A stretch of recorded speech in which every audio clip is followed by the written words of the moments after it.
سلام علیکم. نزد شما درست نظمه. من نزد شما آمدم. زمینم و تخت پاسپورت گرفتنم در کن. برای همین نصیحت پرسی اومدم.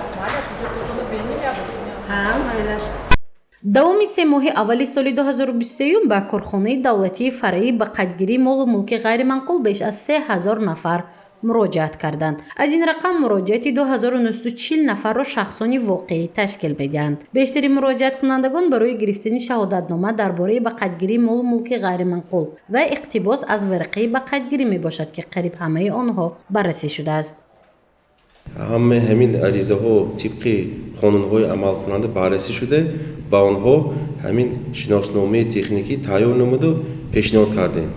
барои хуб ба роҳ мондани муносибати кормандон бо муроҷиаткунандагон ҳар ҳафта машварати корӣ аз тарафи роҳбарияти корхонаи давлатии фаръӣ ба қайдгирии молу мулки ғайриманқул дар шаҳри хуҷанд гузаронида шуда ба онҳо фаҳмонида дода мешавад ки барои ба шаҳрвандон хизмат карда аз байн бурдани муносибатҳои рушд ва ба роҳ мондани муносибати хубӣ барои шаҳрвандон корҳои фаҳмондагӣ гузаронида мешавад. ин гурӯҳ ҳамкории хубро бо сокинон ва муроҷиаткунандагон барои муносибати хуб ва муоширати самимӣ ба роҳ мондаанд. Аз рӯи таҳлилҳои мутахассисони идораи мазкур давоми 3 моҳи аввали соли 2023 1145 нафар ба раёсатӣ барои хатгирии техникӣ муроҷиат карданд. Ин рақам нисбат ба ҳамин давраи соли гузашта беш аз 200 ҳолат зиёд мебошад. 334 адад муроҷиат вобаста ба гузарондани барои хатгирии техникӣ асосӣ мебошад ва боқӣ монда гузарондани барои хатгирии техникӣ ҷорӣ аст.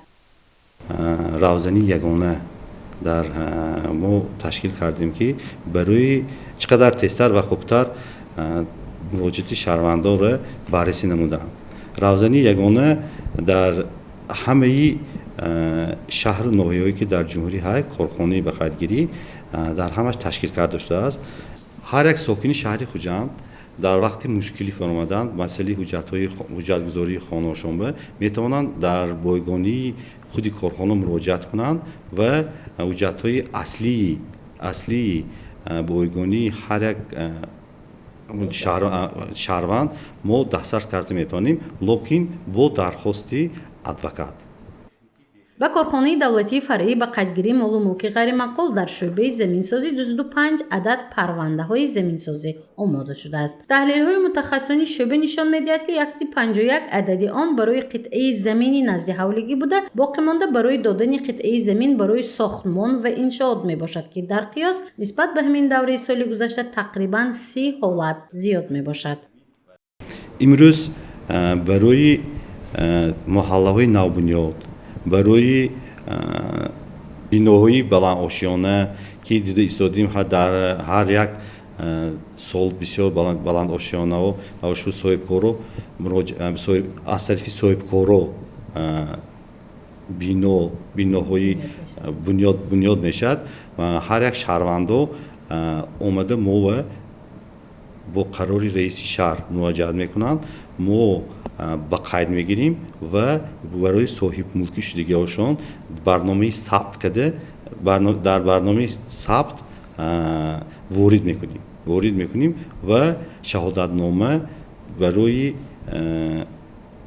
соҳибмулкиҳошон пешниҳод мекунем, дастрас мекунем. ҳамаи муроҷиатҳои шахсони воқеӣ ва ҳуқуқии ворид гашта баррасӣ гардида ба шӯъбаи ба қайдгирии системаи худкори ба қайдгирии молу мулки ғайриманқул коркард шудааст. 78 шаҳодатнома дар бораи ба қайдгирии замин, 894 адад шаҳодатнома дар бораи ба қайдгирии молу мулки ғайриманқул дода шудааст.